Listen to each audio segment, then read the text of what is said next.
Welcome to the mind of LANCESCURV, the most creatively profound man in cyberspace. Let us jump right into it, family. Folks are just filing in. I want to get some information out. It's a very serious topic. Nobody's in the comment section yet, chat room yet. I welcome you in, the few that are here. I want to jump right into it because I did a little research of my own and I was very shocked at what I found, and I know that goes deeper than what I found. Just want to say that for sure they scrub the internet of certain information that they don't want you to see. When I say them, the powers that be, political interests, religious interests, what they call the elite, it is what it is. We're on the low end of things. Now, I'm not saying this to put anybody down, but we get information too late. We're the last ones to get it. You think you've seen it on CNN, you think you've seen it on headline news, and they'll tell you a few things, but there are things going on out here in the world that we just don't realize. We have to use our third eye, our gift of discernment, whatever you want to call it, that intuition to read between the lines, right? Just want to welcome in Viewstar TM, Deja Vu, and Sweet D. Yes, triple threat. Welcome on in. Welcome on in. We're going to have another show later on tonight with Sister Alice, who had the issues with the agencies in the UK. That's just tentative. We both agreed that we'll decide.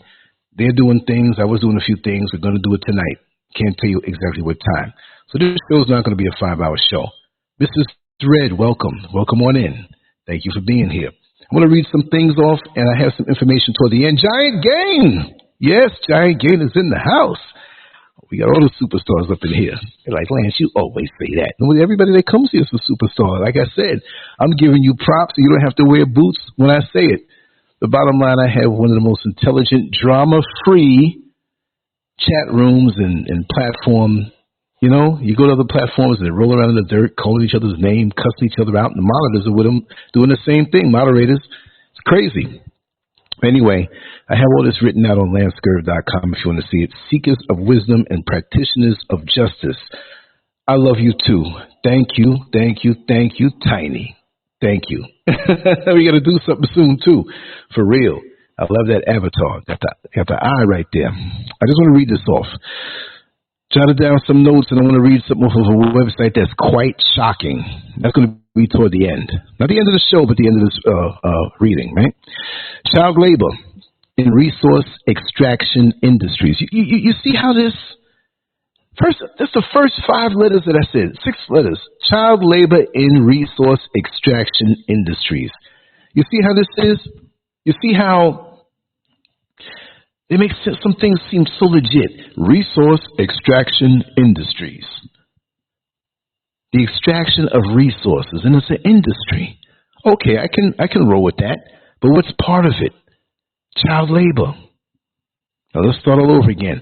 Child labor in resource extraction industries, particularly in regions like Sierra Leone and other African countries, is a complex and deeply entrenched issue with significant social, economic, and ethical implications.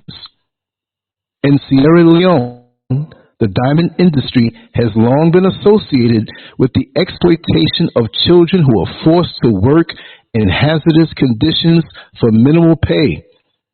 These children, often from impoverished backgrounds, are lured into the mines by promises of meager wages or are simply left with no other choice due to extreme poverty. The work they undertake is grueling and dangerous, with risks of injury, illness, and even death due to cave-ins, collapsing tunnels, and exposure to harmful chemicals. The situation is not unique to Sierra Leone. Similar patterns of child labor exist in other African countries where resource extraction industries operate. For instance, in countries like the Democratic Republic of Congo, DRC, children are also employed in cobalt and coltan mines, essential materials for electronics manufacturing. The demand for these minerals in global supply chains has created a lucrative market, but the benefits are rarely felt by the local communities or the children whose labor fuels the industry. One of the key drivers of this exploitation is the global demand for natural resources, coupled with weak governance, corruption, and poverty in these regions. International corporations often exploit these vulnerabilities to secure cheap labor and maximize profits, while local governments may lack the resources or will to enforce labor laws effectively. Moreover, the legacy of colonialism and neo-colonial economic structures continues to shape power dynamics, perpetuating a cycle of exploitation where African communities bear the burden of resource extraction while foreign entities reap the rewards. Efforts to address child labor and exploitation in resource extraction industries require a multifaceted approach.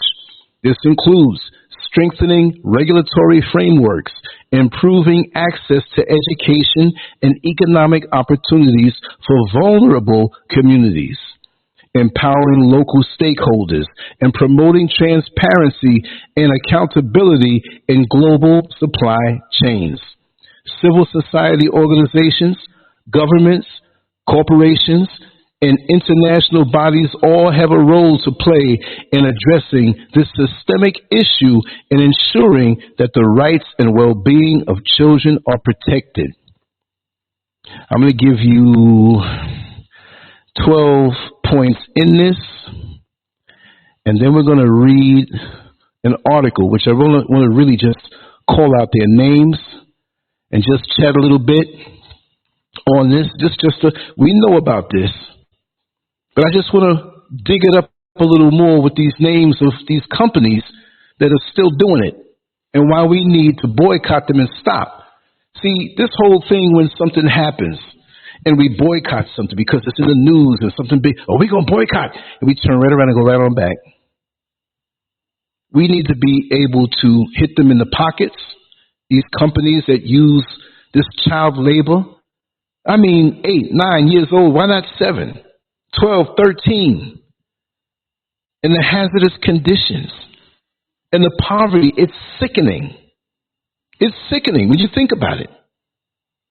Even here in Ghana in the cocoa industry, they say it's still going on. And you have them who exploit the chocolate. And see, even with the chocolate, the fine chocolates that we buy, they sell them in the supermarkets here for high prices that the locals can't even afford. And guess what? It's the locals who are working with the cocoa, and it's all over the world, but especially Europe. They get this cocoa cheap and sell it at a high price. And if some of the people here who buy that chocolate are foolish as heck. I'm sorry, I live here now, but I got to call it out no matter where it is.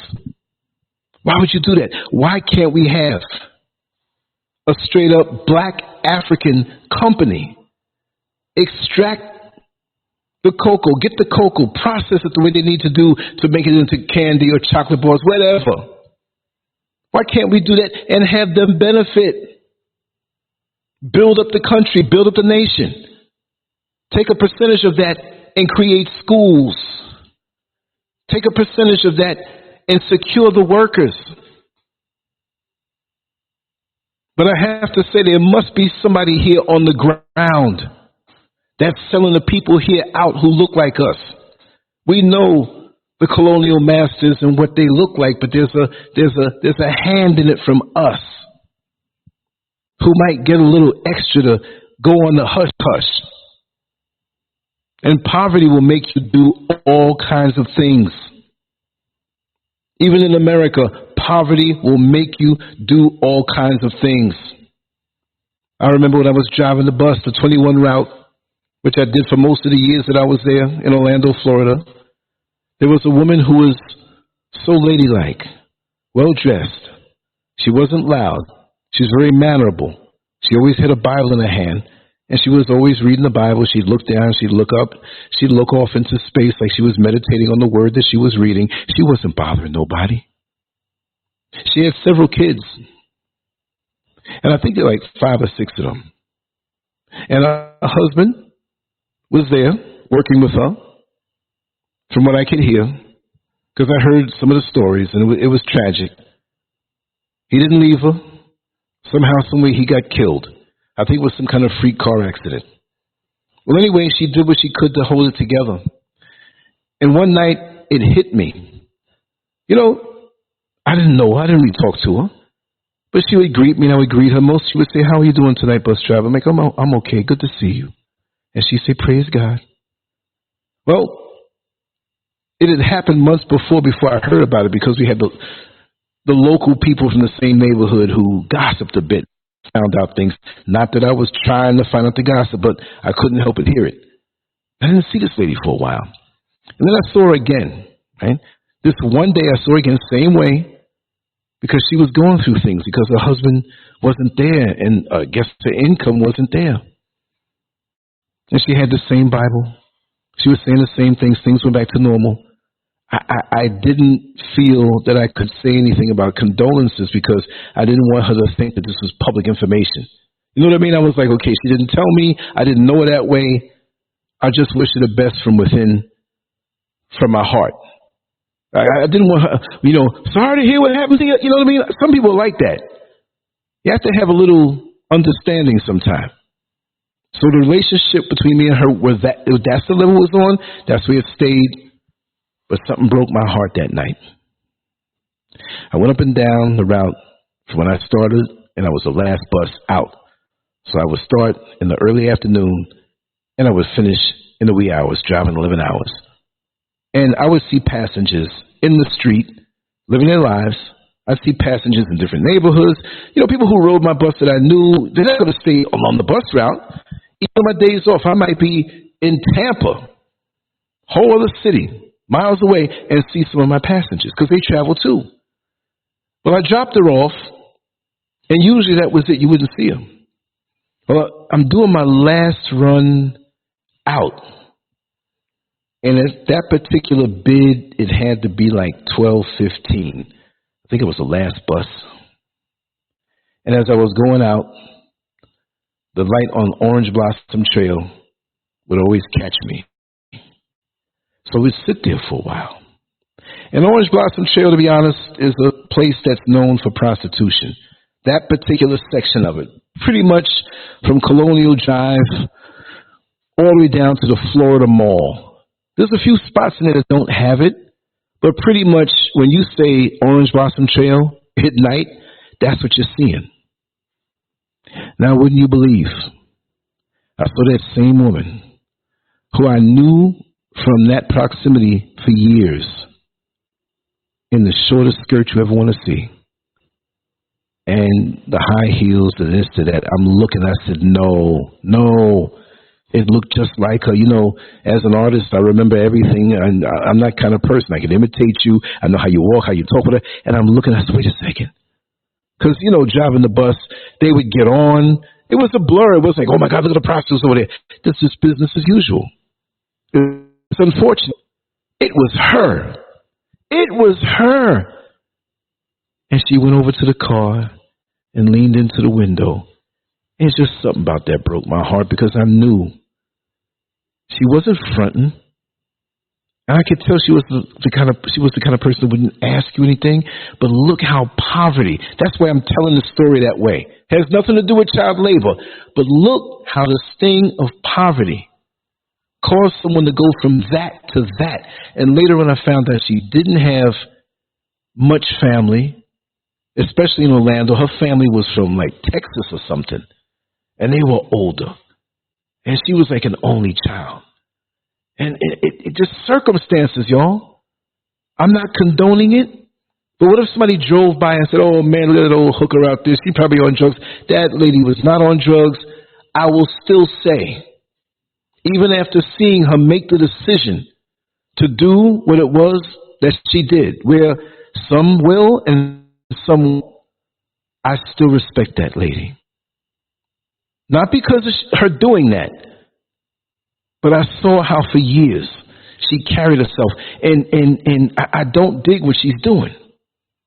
But I really felt sorry for her, and I almost shed a tear. I didn't cry now, but I mean, that was it for me for the rest of the night. I was driving, and I was like, oh man, I can't believe this. And you know what? The next few weeks, I continued to see her, not every day. She would still say the same thing and still hold the Bible. See, we've all experienced life. We've all observed and witnessed things. But there's some things that really stick out. And not because I drove the bus or worked in a jail or grew up in New York City and you know, I was always not nosy, but I was curious growing up to see things. And you trust and believe, LANCESCURV has seen pretty much everything. My eyeballs have seen it all. Human nature-wise, I'm not saying I've seen everything. I mean, nobody knows everything. I don't know everything, but any situation in human nature, I've observed it. So this part of my life, I got to talk about it. I've gone out in the world all these decades and gotten this information, feedback, stimulation, experiences and stuff. I got to let this thing off. You eat all that food at Thanksgiving, you got to go home and use the bathroom. Well, I got to get this stuff out of me.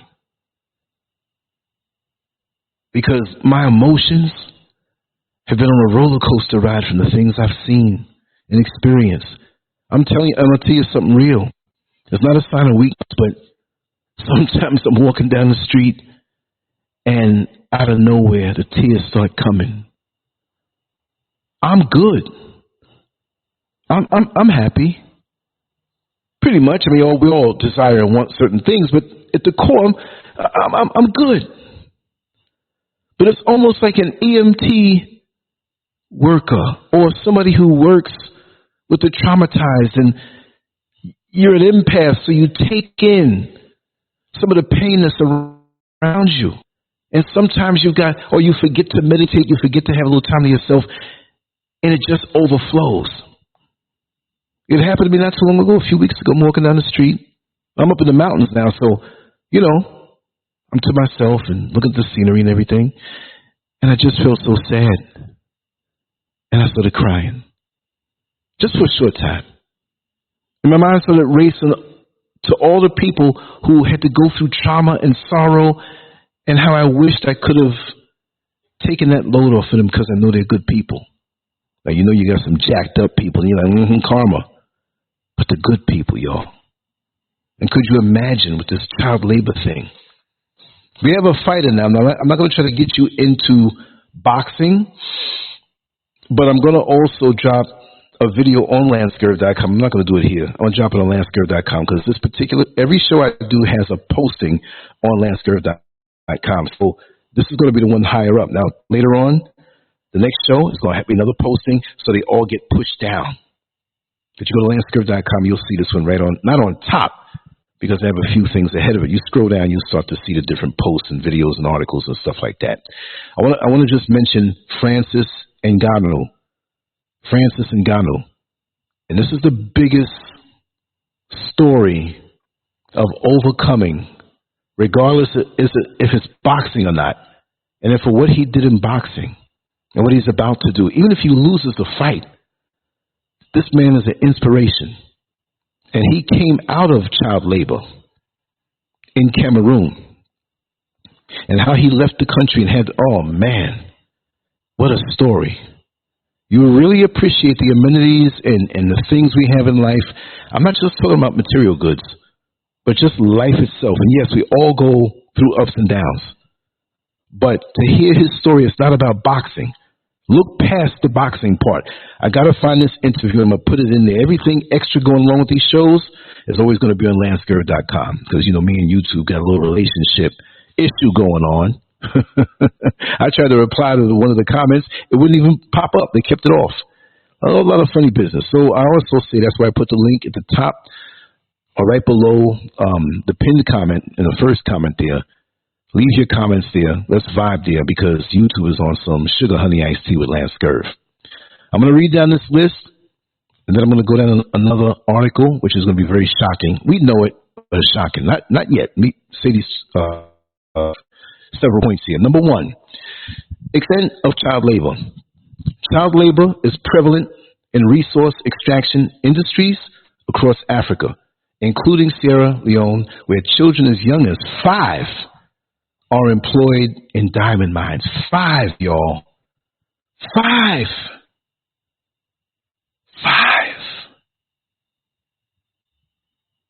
And they do this for years and know nothing else. Are they in school? What happens when they have a toothache? Do girls work there?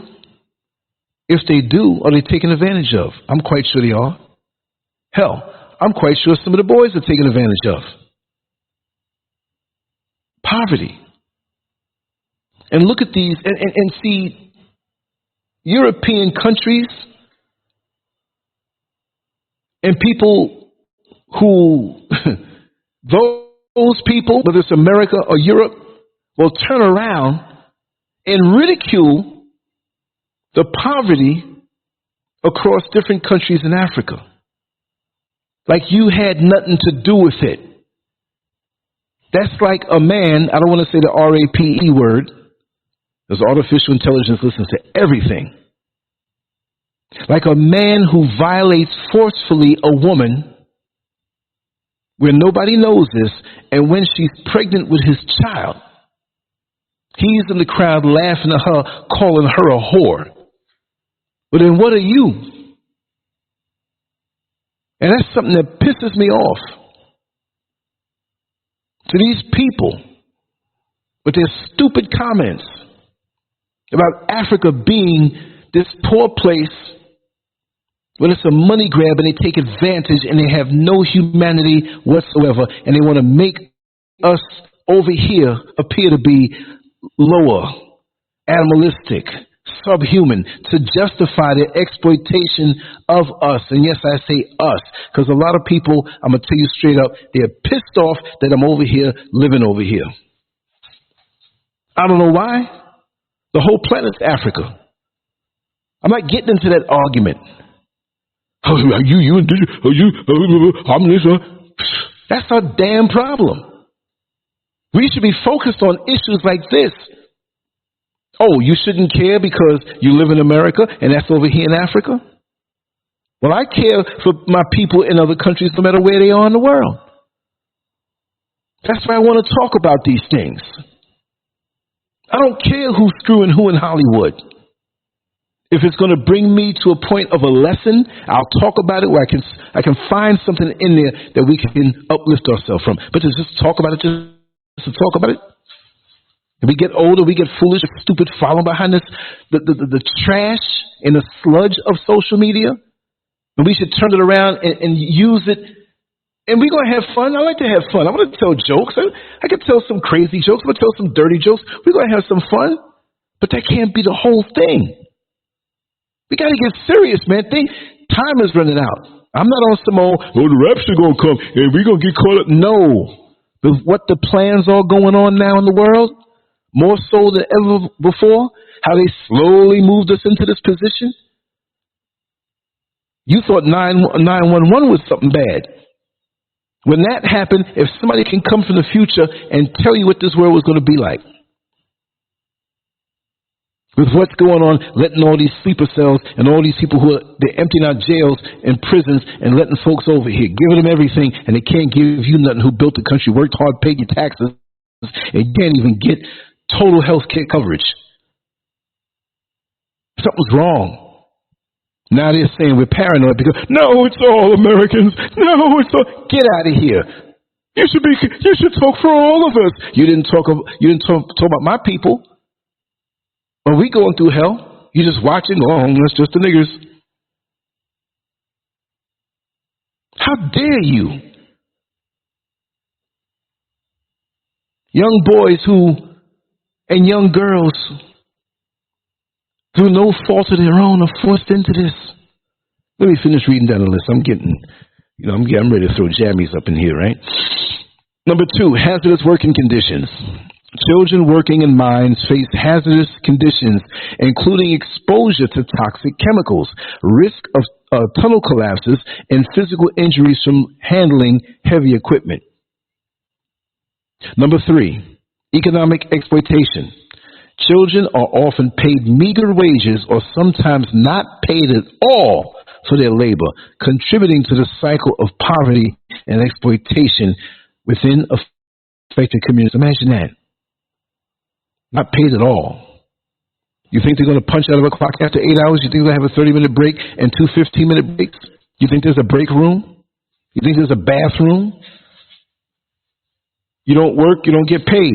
You work, sometimes you don't get paid. And when you get paid, what do you get paid? If you don't show up, you don't get anything. Imagine that. Global demand. The global demand for minerals such as diamonds, cobalt, and coltan fuels the exploitation of child labor in African countries. As these resources are essential for various industries, including electronics manufacturing. Diamonds, y'all. Can you part with the diamonds? Diamonds are pretty. They glisten. They're a sign of the fact that you're doing good. Oh, he got this rock for me on my finger. I'm just saying. I'm not saying just go out and throw it out in the in the garbage. You have a whole lot of people digging out your garbage. But from this point on, let's just think a little different and make statements with the way we live. We say things on social media.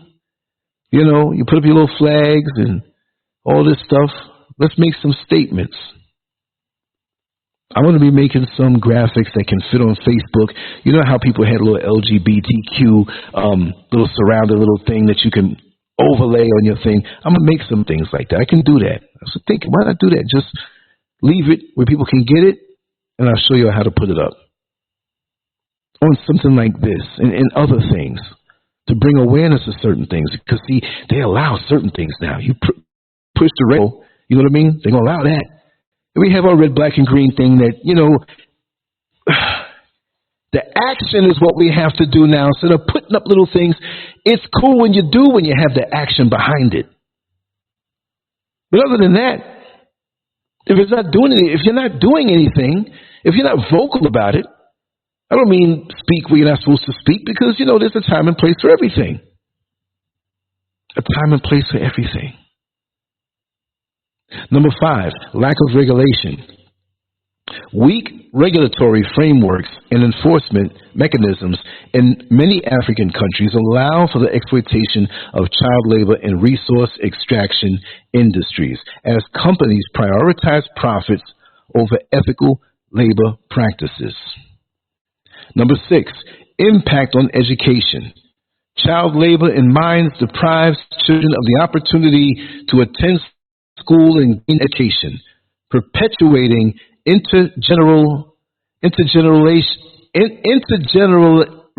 oh God, I'm having a Mike Tyson moment. Intergenerational cycles of poverty and limiting future opportunities for affected communities. Number 7, health risks. Working in mines exposes children to various health risks, including respiratory illnesses from inhaling dust and fumes, as well as long-term physical and psychological effects from hazardous working conditions. Number 8, trafficking and forced labor.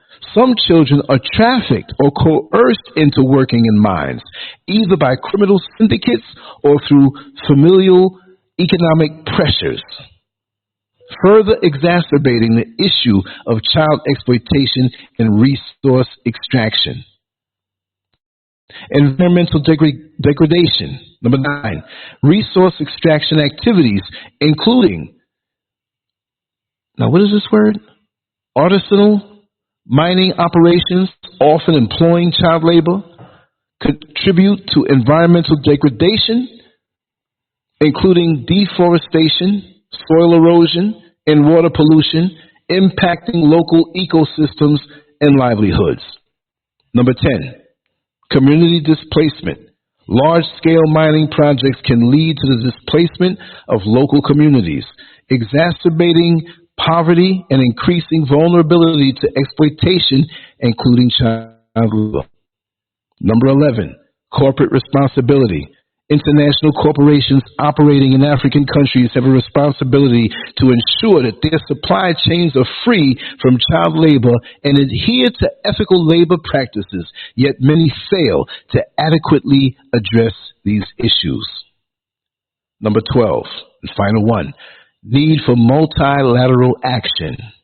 Addressing child labor and resource extraction requires coordinated efforts from governments, corporations, civil society organizations, and international bodies to strengthen regulatory frameworks, enforce labor laws, and promote sustainable development initiatives that prioritize the well-being of children and communities affected by mining activities.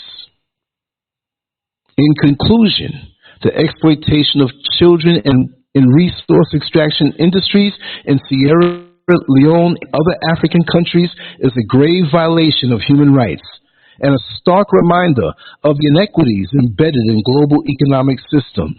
Addressing this issue requires concerted action at the local, national, and international levels to dismantle the structures that perpetuate exploitation and ensure that all children have the opportunity to thrive in a safe and nurturing environment. Now let's get to the juicy stuff. Now, I'm not being funny on what I read. I'm just saying, here's the stuff in my little bit of research that I saw. And I'm not going to read everything, but this link to this article is on LANCESCURV.com under the title of the show, that particular blog article. Like I said, every show that I do, there's going to be an article there that I read from, and everything that I just read from, you could read the same thing. And any link pertaining to that, and like I said, I'm going to put that Francis Ngannou link. You don't have to be in the boxing to find that this is a great human interest story. It is not there yet, but I have it probably about 15 minutes after the show is over. But it's very important that we do. Now, let me clear this off. Okay, I'm going to read up to a certain point to just introduce this article. It's from CareerAddict.com. And the title of the article is 10 Companies That Still Use Child Labor. And it's a lot more than that. Here it goes. Despite global efforts and petitions from humanitarian groups, there are still many major companies who use child labor around the world, knowingly or otherwise, in order to make a profit. As businesses rely on increasingly globalized supply chains, the ethical and legal practices of the contractors and subcontractors that they use can become murky. And while many of the organizations on this list make the right noises about ending such practices, the reality is that they need to take a lot more responsibility for how their products are sourced and manufactured. We, as consumers, also have a responsibility. Although it may or might be easy to turn the blind eye to the situation, it is something that continues to deserve our scrutiny and concern. And taking a stance can start simply by finding out what companies use child labor. These companies might be doing great things in their field, but by using work crews that include children, they are enabling the growth of an illicit and miserable industry, drawing public attention to their activity or lack of due to bad company culture, in many cases, might be our best hope of making a real and lasting change. And see, they said 10 before, right? They said, with this in mind, here are 15. So wait a second, somebody found 5 more. All right, y'all. Nestle, chocolate, despite signing an industry agreement in 2001 to eradicate child labor from their Ghana and see what I told you? From their Ghana and Ivory Coast-based cocoa farms. Was it Nestle or Nestle? I'm not sure. I'll say Nestle. Nestle, one of the largest and most recognizable consumer brands in the world, continues to receive criticism for the ongoing human abuses in their supply chain. In 2005, a lawsuit brought against the company by former child workers led to a damning investigation by the Fair Labor Association. And although the confectionery giant subsequently introduced new measures to tackle the problem, clearly they have not worked. There's a little more on that. I want to get down to the other one. Now this one here, number 2. Whoop! I knocked something over. Look, at least it wasn't a cup of iced tea I got. H&M, Swedish fashion retailer Hennes and Mauritz, better known as H&M, are no strangers to human rights controversies. They have faced allegations of neglect in regards to workers' rights across its various production factories, while their sustainability practices have also drawn criticism in recent years. Now, let me see here. I'm not going to read the full thing of each one. And this loaded up kind of funny. I don't think there's another picture here, but number 3 is Philip Morris. I don't know. I think it's missing a paragraph here. There's like I think it's an ad that's they're trying to upload, but it's not. So I'm just going to read the first few words of Philip Morris. The tobacco industry has long been comfortable in its role as public enemy number 1. And it's therefore unsurprising to find no less than 3 of its biggest players on this list. One of them, the U.S. cigarette giant Philip Morris, which owns Marlboro, has a long history of exploiting children.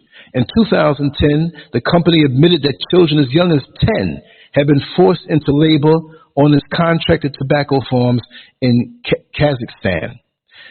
Yes, I know Kazakhstan. There's a boxer from there, right? Other than that, I wouldn't be able to pronounce it.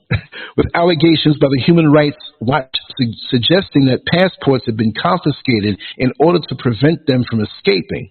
The HRW also claimed that Philip Morris was then slow to implement their suggestions for tackling the issue. Clearly, there were more ongoing issues with their providers elsewhere on the globe. 2, with a Guardian investigation published in June of 2018 alleging that child labor on the company's contracted farms, particularly in Malawi, was rampant.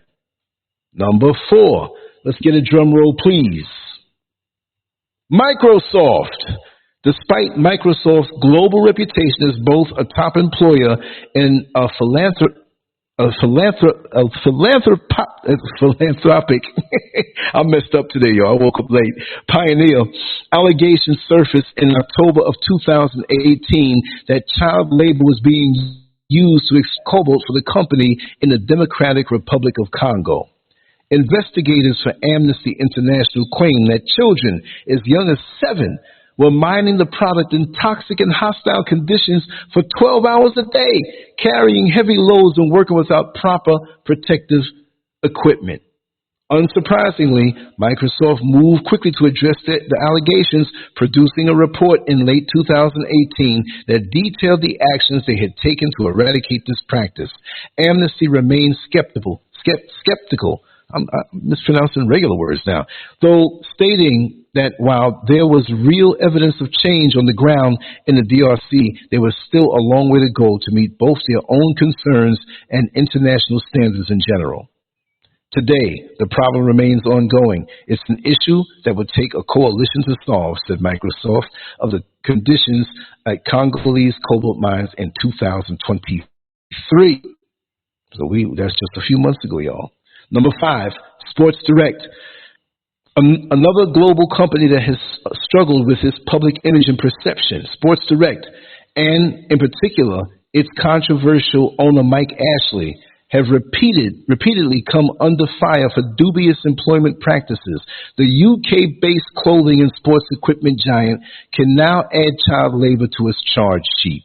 The company's Lonsdale clothing line, a key part of Sports Direct's public brand, is produced in factories in Myanmar, with testimonies from workers detailing how the practice is rife. The company doesn't seem too bothered, though, describing the workers' statements as anecdotal and uncorroborated before later claiming to condemn child labor practices. Number 6, British American Tobacco. Despite being the biggest listed tobacco company in the world, Strack, Pall Mall, and Rothmans are among its brands, BAT has faced numerous accusations of enabling child labor practices.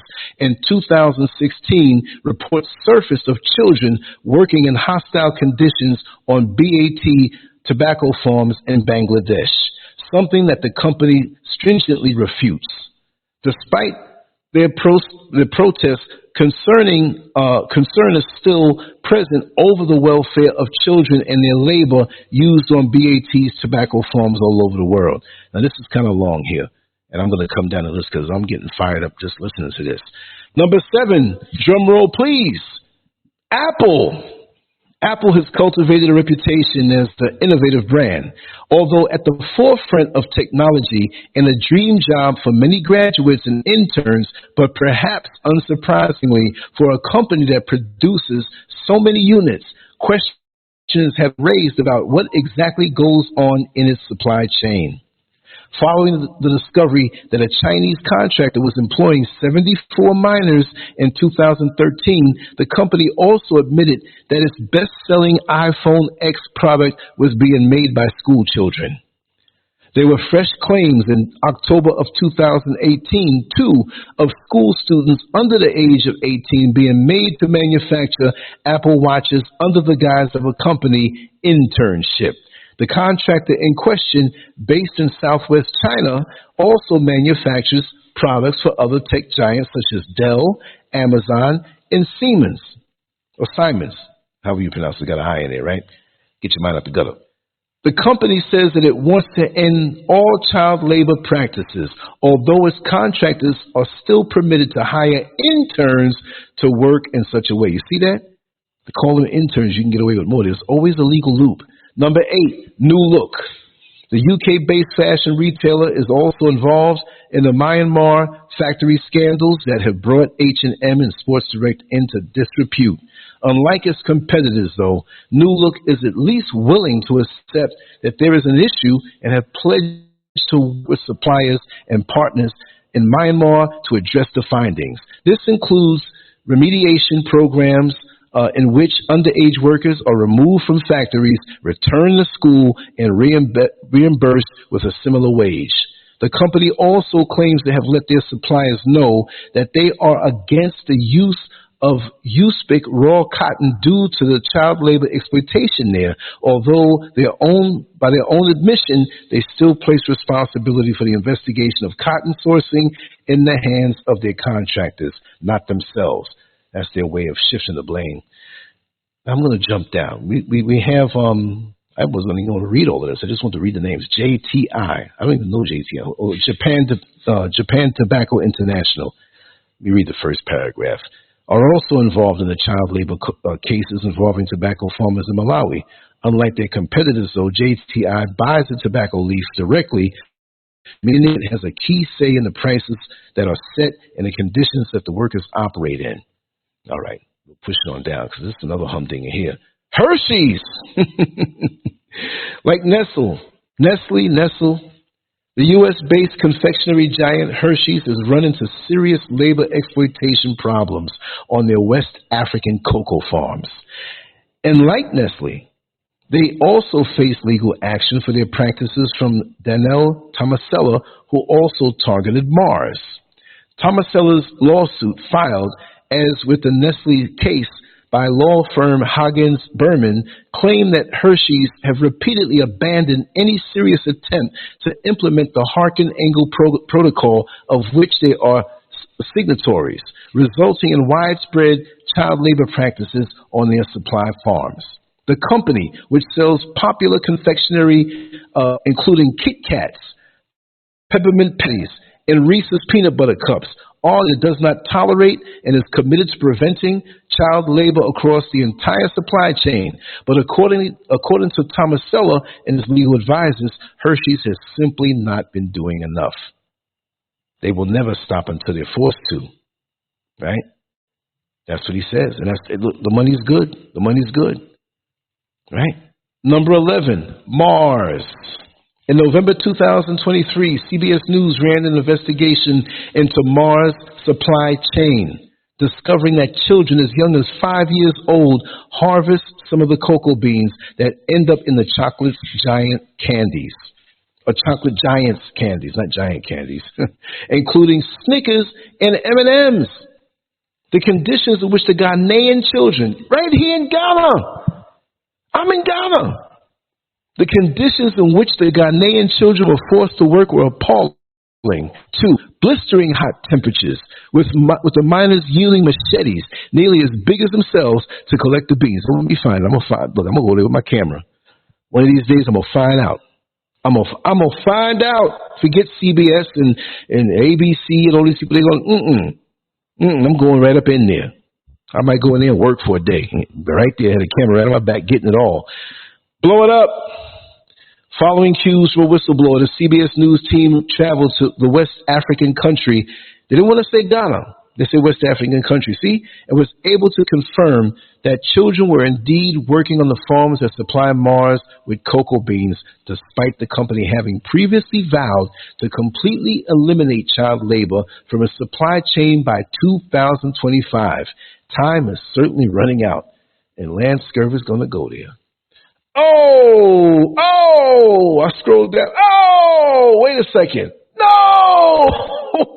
The last one. Oh, man. Oh, we got 4 more. Wait. Number 12. This is the first out of the last 4, okay? Hyundai! A Reuters investigation found that at least 4 major suppliers for Hyundai and Kia Motors have used child labor in their U.S.-based factories in recent years. Besides the 4 which were confirmed, however, an additional 6 were probed by state and federal agencies for the same violation. Right? According to the late 2022 report, children as young as 12 years old worked in the Alabama-based plants. Alabama!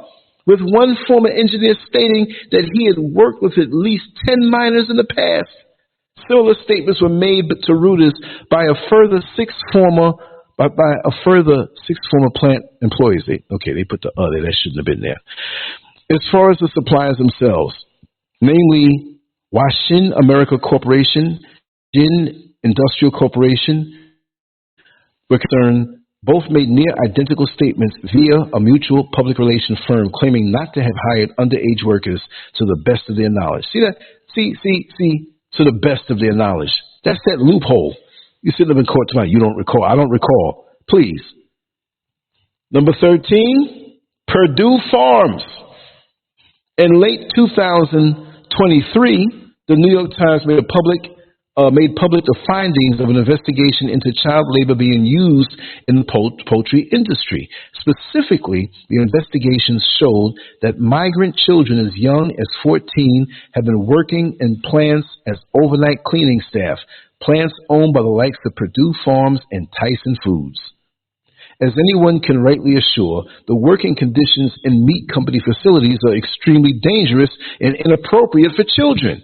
With health standards all around in the form of industrial strength cleaning agents, razor sharp saws, and even animal remains such as blood and grease, sights and perils no minor should become exposed to under any circumstances.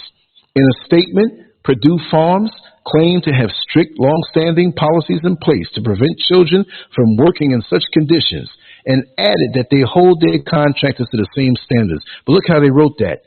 Claim to have strict, long-standing policies in place to prevent children from working in such conditions. Not to prevent children from working there, but to prevent children from working in such conditions. So they're even admitting in a side-eyed way that they got kids working there.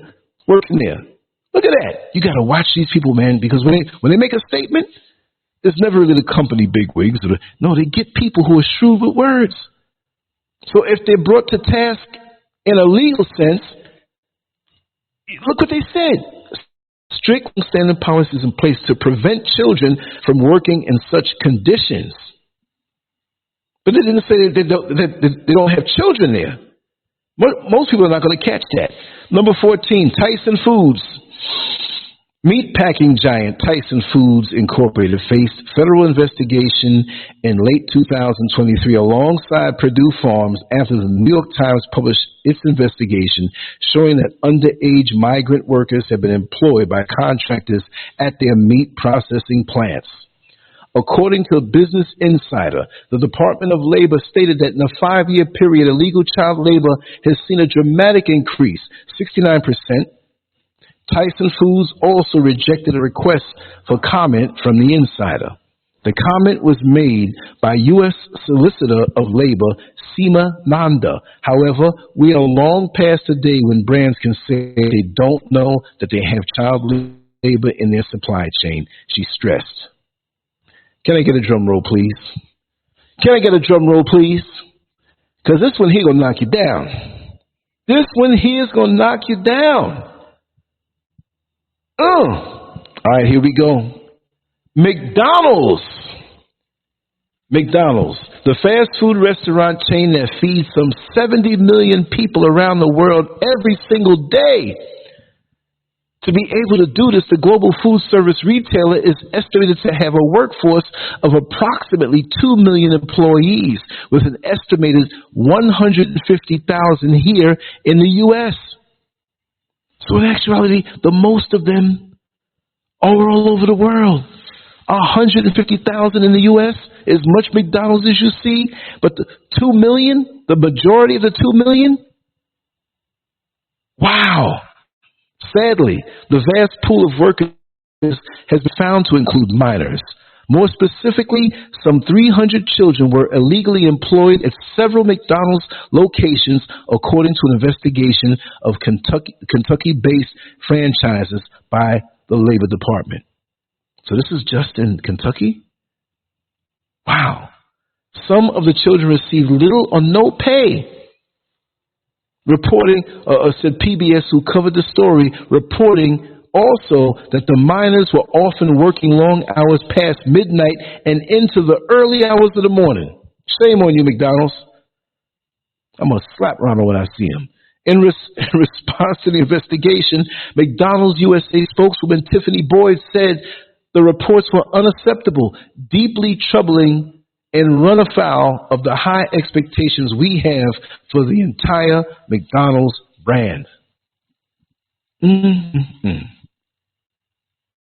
That's it there. I got the link there on SCURV.com, which is the first comment up top in the chat room below my link to join the WhatsApp group, where you can catch everything in the announcements if you have WhatsApp. Wow. What do we say? What can we say? And just think how many others are not caught or paid off not to get reported on.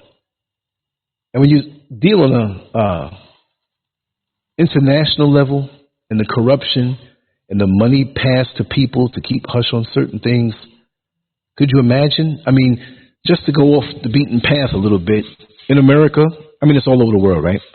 But we have sexual harassment. Imagine in these other countries where there are no regulatory entities, where they're so loose and they take money under the table to make things go away.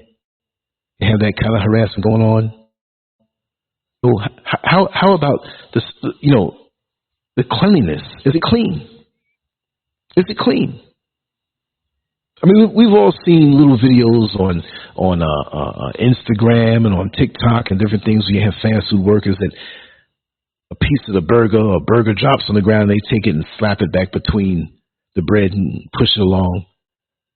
People are nasty. And that's why I really and truly, sometimes you get sick, you don't even know why. You take it for granted. You assume that these people are clean. I know it was told to me out here in Ghana. I'm not knocking Ghana. I'm just telling it like it is. Be careful when you come out and eat on the street curb by the people that have their stands. And they have the food there and everything. They're preparing it and everything. Yeah, I'm hungry. Let me go get something to eat. I'm not saying everybody. There was one person, I don't know them personally, but it was someone else who told me the story that they know the person personally. 10 of them came out here, had a good time in Ghana, and one went back home in a coffin because of something that he ate off of one of these curbside vendors, but they just weren't clean. They just weren't clean. You know, even in America, there are places where they get around the rules. I told you my infamous story from September 8th, 1978, a week before Muhammad Ali fought Leon Spinks in the rematch. And they had a 1-hour special, and we didn't have any VCR, so we had to sit there. We couldn't miss anything. If you had to go to the bathroom, you go to the bathroom on the commercial. That's how we did it. For those of the folks back in the day, you remember how it is. Whoop, commercial. Got to go to the bathroom. And me and my friend Angela went up on Liberty Avenue and tried out this new Chinese joint. It was between 124th and 123rd on Liberty Avenue. I think 124th, was it 124th? 124th was the place that had Uncle Jack's Toy Store. Now, if you remember Uncle Jack's Toy Store in Richmond Hill, Queens, from back in the day, consider yourself a veteran. I'm just name dropping because there's always somebody who shoots me a text or email or a comment in the comment section. Uncle Jack, that was the spot. Oh, I'm a block from there. But when that place came around, Uncle Jack's was gone. In 78, he was an older guy, and his wife, she was older, and I think they were German, but they were old school. They were around from when the neighborhood was white, before white flight. So there was still a lot of white folks around there, but everybody went to Uncle Jack's. They always had the ASX cars, the electric trains, and whatever kind of toys. And I just remember his face, but it was right down that same block on the same side. And we went in. I went and got some chicken fried rice. What else did I get? That's all I got.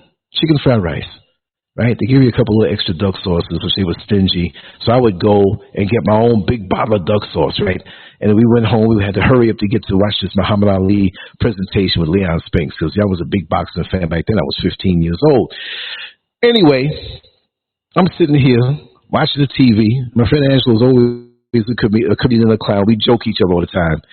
So he said in the calmest voice, and that's why I didn't believe him. I'm glued to the TV screen, right by the small dining room table, and I had a small tabletop black and white TV right there, and we just watching this thing, right? And Ali's talking his smack and how he's training and everything, and Spinks is talking, and I'm just glued to it. And I got one of them big plastic spoons, not the little ones that look like a little, it had a little scoop to it, So I'm scooping up rice. I'm pouring duck sauce in.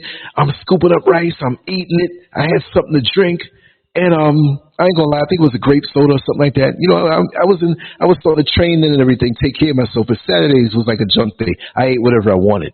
So I'm sitting here with him, and he's like, Lance. I'm like, why did he call me? Because he would say, oh, what's up, chump? Hey, chump. We call each other chump. Little funny. It was playful, right? But he said, Lance. I'm not used to hearing him say it like that, right? Lance. He says, you need to stop eating. I said, and he looked me dead in my face. You need to stop eating. I looked at him. It was a commercial, too. So I said, why should I stop eating? You bought that little thing of rice, and now you're mad because you should have bought the big one. I told you to get the big one, and you're going to finish it quick, so don't be mad at me for having more rice than you. And it came back on the show, so I started eating. So he said, Lance, listen, Lance. I said, what, man? I wasn't mad, but I was acting like I was mad because you keep calling my name, man. I'm trying to watch this thing. You're eating roaches, right? I said, oh, man, you're always playing games, man. I took another bite. I'm chewing it down. He said, Lance, no, serious. You're eating roaches, man. You need to stop. Look in your plate. What? Gina G? You remember Uncle Jackson on Liberty Avenue? Whoa! Oh, you really my sister. Whoa, we got to talk about this. Wow. Oh, you remember Uncle Jackson. You never know who knows, and this is why I name drop. But he grabbed my hand. Now I got a little annoyed. Don't stop the traveling of that spoon full of rice to my mouth and I'm about to eat it. I put a lot of duck sauce on it too. He said, look at the spoon. I'll leave you alone after this. Look at the spoon. And I looked down in the spoon and I saw this roach on its back like it was in a coffin. And it had a long antenna in the duck sauce. And it looked like when a woman goes and gets her hair relaxed, the antenna was all floppy and, it was all straight and everything. And I looked in the same spoon. There was a little tiny roach. And then I looked at the spoon and there was half a roach right where I bit. Now I'm trying to figure out all these grains of rice in my mouth. It wasn't just grains of rice in my mouth. And I stood up. I forgot about the show. I didn't care no more. Now he started laughing because he knew that this was a golden moment. He said, I told you. And he was laughing. And the look on my face, I ran to the bathroom and grabbed my toothbrush and scrubbed and coughed up. But see, with me, I made too much information, but I don't throw up. So I can't I can bring up something that just went down my throat, but something way, I can't do that. Put your finger down. I can't do that. Once it's down, it's down. I guess I got an older model digestive system that doesn't bring stuff up. I can't regurgitate. Maybe it was a discount price that day. But I was messed up. I looked at my teeth, pieces of roach antennas, roach legs. A lot of roaches were in there. I was mad. I wanted to delete somebody. I wanted to snuff somebody. When I burped, I was burping roaches.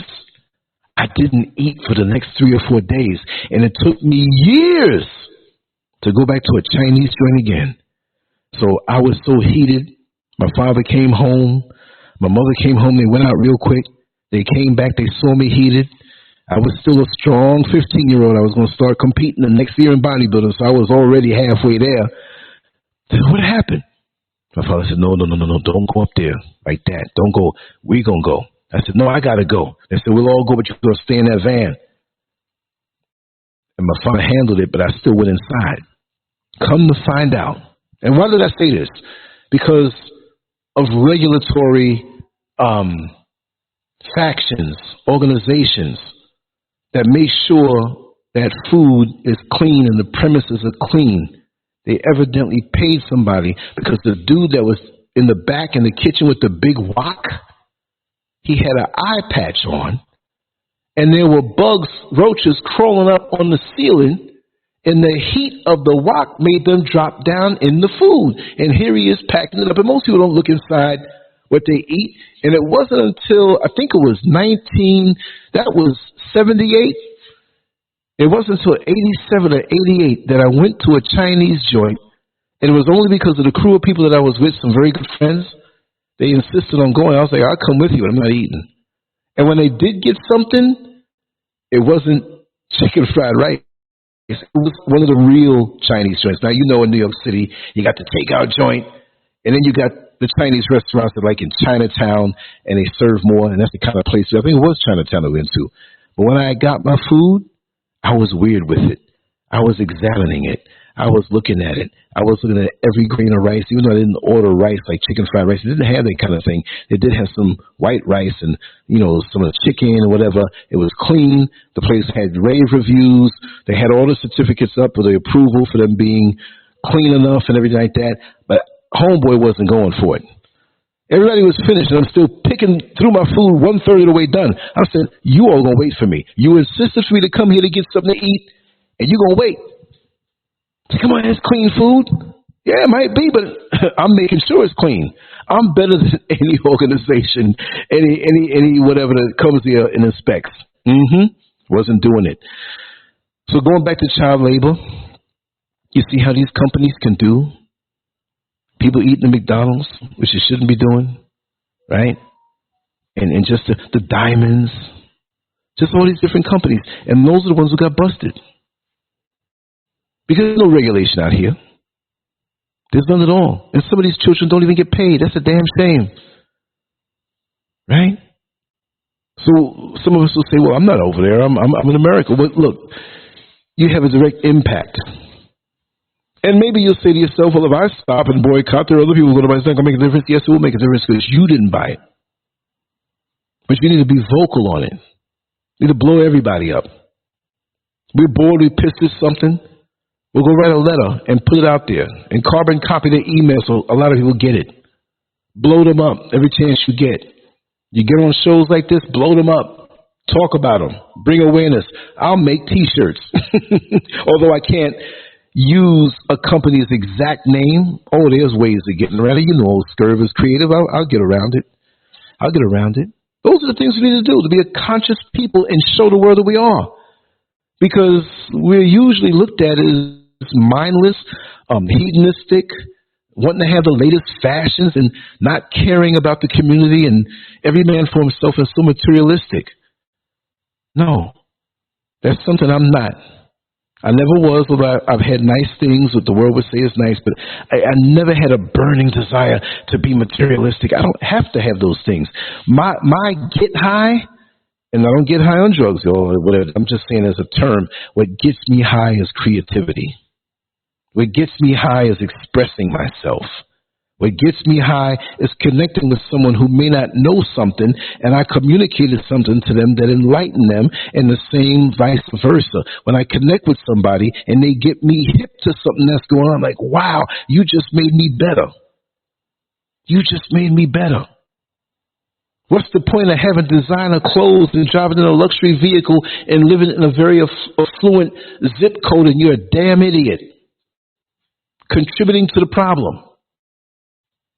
This is why when I look back at Muhammad Ali, he spoke on things, especially after the fight.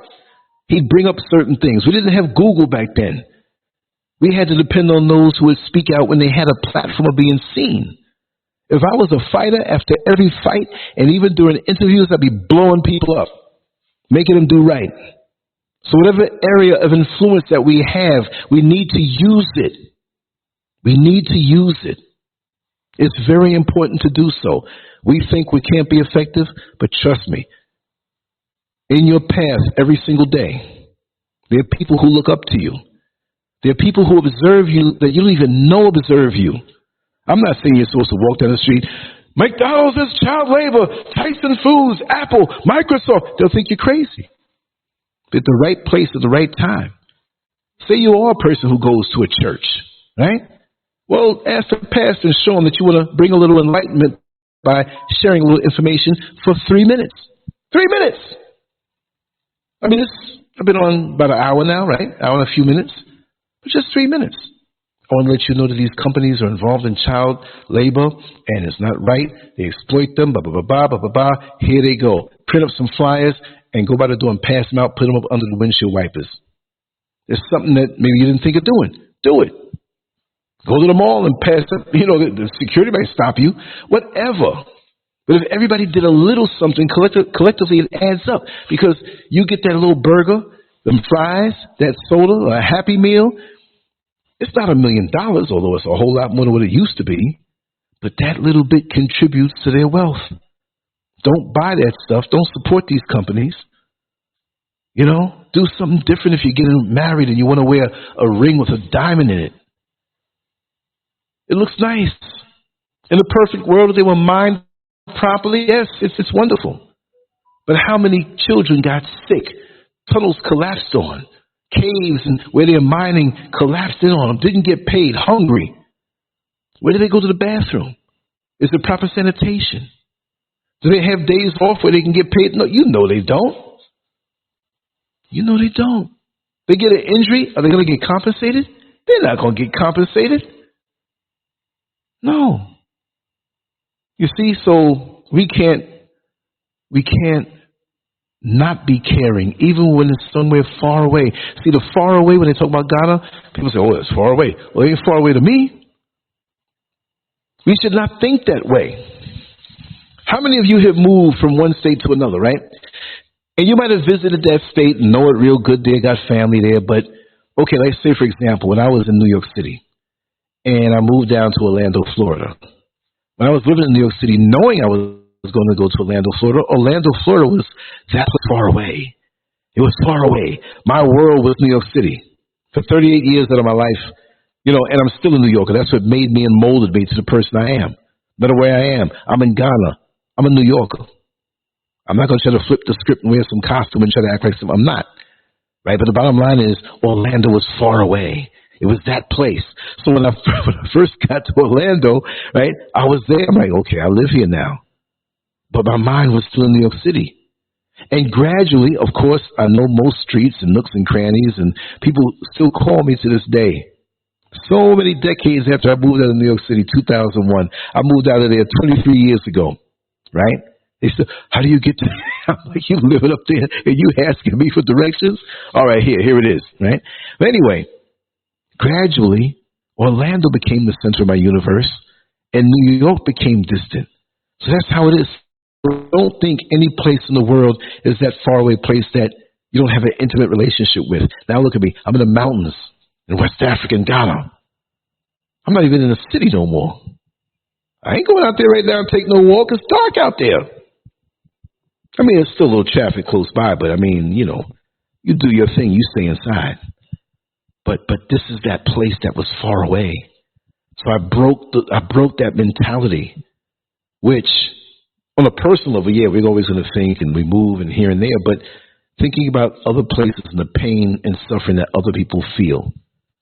Instead of like the lip gloss man, the FBA man, you know who I'm talking about, who puts down people in Africa, puts down people from the Caribbean. That's bad karma. Separating ourselves, because the pain from some of our brothers and sisters is pain. Whether there's cultural differences and some like us or some don't or whatever have you, it's still pain and suffering. And for a child to have to go through. See, we think all children have a say-out life. And some of these children grow up to be adults, and they may not know how to communicate. And many of us, not only are they poor, they're ignorant, but you got to look deeper into the situation. We can't equate what people go through with our experience, because if you knew what they went through, you would have respect for them if they even got this far to survive under certain conditions. That's why I say that the story with Francis Ngannou is a very much an inspirational story. And what he's had to overcome in life, and to do what he did with Tyson Fury in the exhibition bout, which he won, right? And now he's about to fight Anthony Joshua, and I feel he's going to win.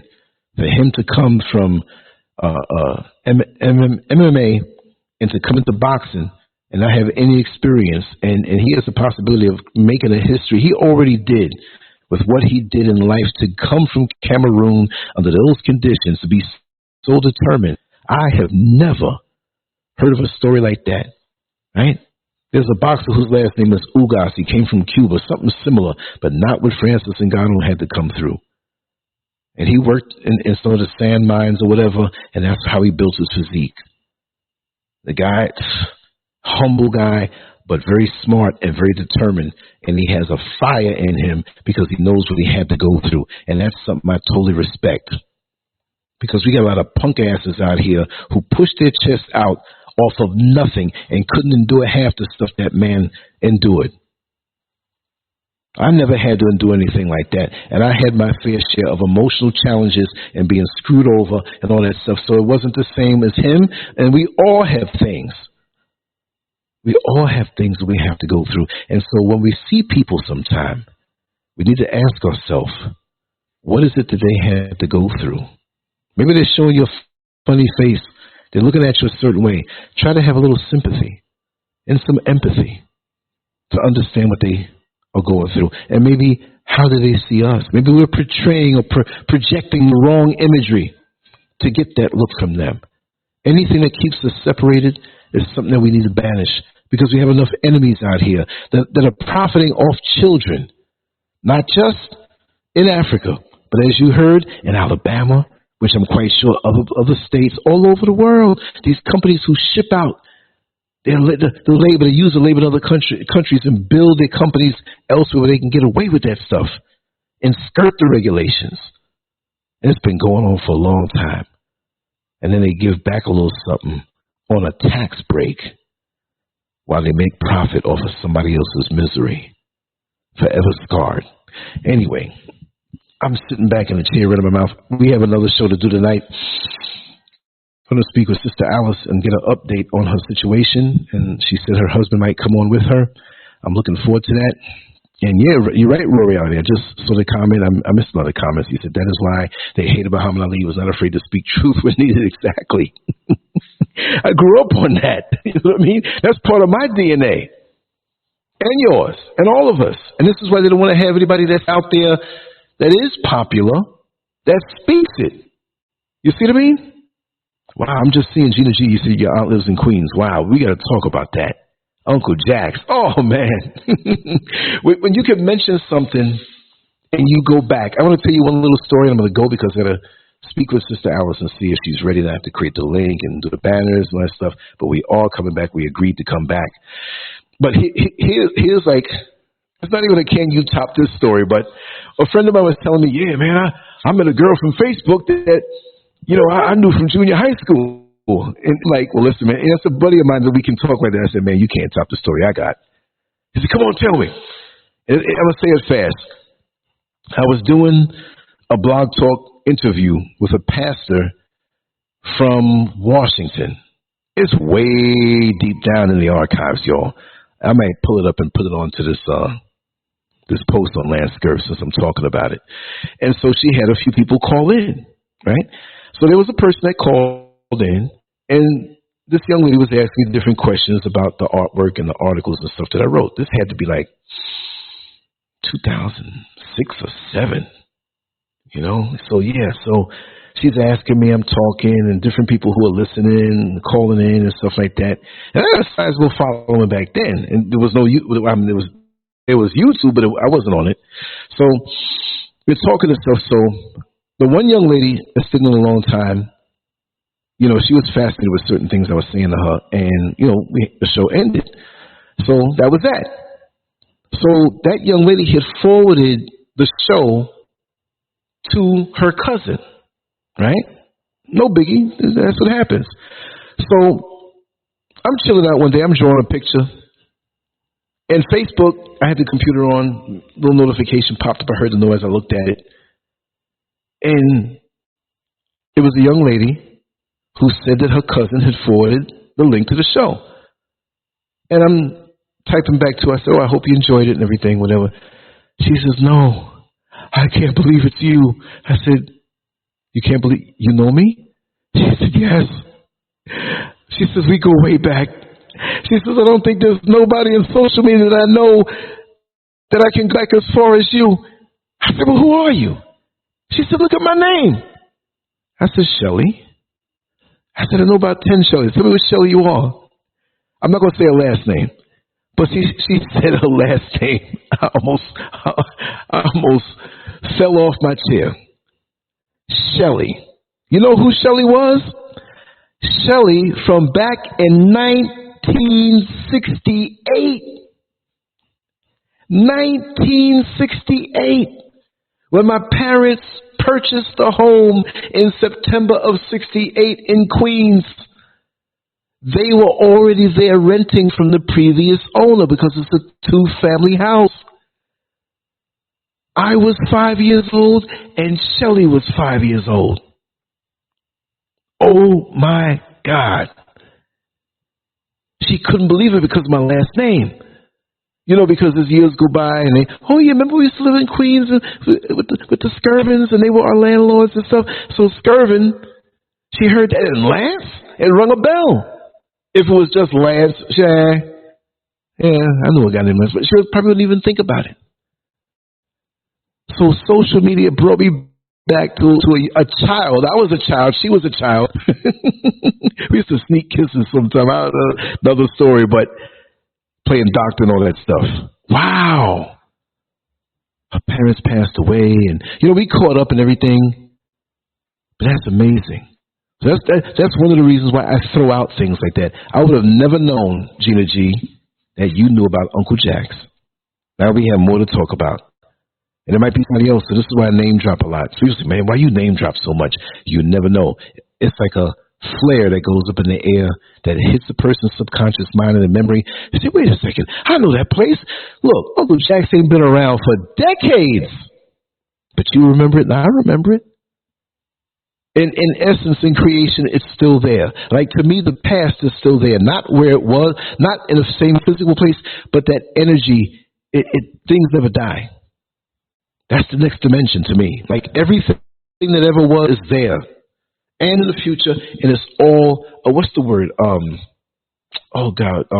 Quantum. Quantum. I really feel that. And before I go, let me tell you another funny story that happened, a little quick one. Had me screaming like a little wimp. I took my laptop downstairs by the other table because I was out on the balcony, but it started raining. Thank God, right? A little bit. The plants were all happy. I brought my laptop in, and that's why I prepared for this show. I just wanted to move around to a different spot. So I'm sitting there, and you know how sometimes if you're on a glass table, the bottom of the mouse has that little infrared-looking light, and sometimes it'll reflect. But this was a wooden table I was on, so I saw a reflection of something like in front of me move real quick. And I'm looking at the mouse like, wait a second, this is no glass table. I had this thing flat on the table. And all of a sudden, it happened again, but it's like something flew in the laundry room. I'm like, wait a second, am I having a supernatural experience in here? So I stayed still, and something flew out. Man, it was a bat. It was a huge bat. A bat flew in. This is the third time that happened. Third time. Yo. Outside, and they don't mess with you. It was a fruit bat. It wasn't one of those flesh-eating bats that they have in South America. So they move so quick, but they'll never hit you. They got the sonar. So I ducked. First thing I said, get out of my house. So it was going back and forth because they're blind, back and forth. Quick. That thing was too quick. I went to the balcony door. I'm on my knees with the key. Open it up. I opened it up wide. Then I ran to the front, opened that door up, but I saw that he went through the laundry room, ran out the back. I closed it and ran there quick. I'm thinking, how did it get in here? Earlier, I had that door open a little bit, but it was the daytime. But they will still somehow, man, and that thing was quick. That thing was quick. It's frightening, y'all. I ain't gonna lie. It couldn't do anything to me, really, but I'm just saying, something that quick in your house, when it's outside, it don't look that big. It looked like, to me, it looked 2.5 feet wide with the wingspan. Flying around quick and quiet, too. Unbelievable. You know, I always got a story for you. I'm going to run. I got to get this other show ready. You know, you're right. Cringing at the memory. They were calling me Roach Mouth for a while. I'm like, oh, man. But, yeah, it is what it is, and that's what it was. And like I said, I'm just grateful to come through all these different things and share it and laugh at it, because I sure wasn't laughing at it before. Trust and believe. Anyway, I'm going to skedaddle out. I didn't know I was going to be on this long. It's 1 hour and 21 minutes plus. And I'm going to set this up. I'm going to reach out to Alice and go on setting this up. It's not made yet, right? But it will be made. It will be put out there. We're going to do this tonight unless she changes her mind. So I'm looking forward to that. And I'm going to be quiet pretty much and let her talk, because this is the story. And there are people out there, I have to say, that responded greatly. And I just want people to respond, and whoever's out there, and she bears all, and she tells it like it is. And a lot of people going through different things, that we can use this platform that way for people to come and share their story righteously. You know, I want to get away from a lot of the old crazy stuff and crazy cussing and people. You know, I mean, I don't mind people using words or not, but something that can help and inspire and make a change. You know, LANCESCURV getting old. I'm getting better. I'm getting older. I still like to have fun now, so we will have some fun shows. Anyway, much love to you all. I will see you shortly. I'll be back in the time that it takes to make the next link, and we're going to have some fun, and we're going to keep on going with this thing. Thank you all. I love you all so much, and just the support of you being here really validates, and it makes me keep pushing on. Thank you so much. Peace. Much love.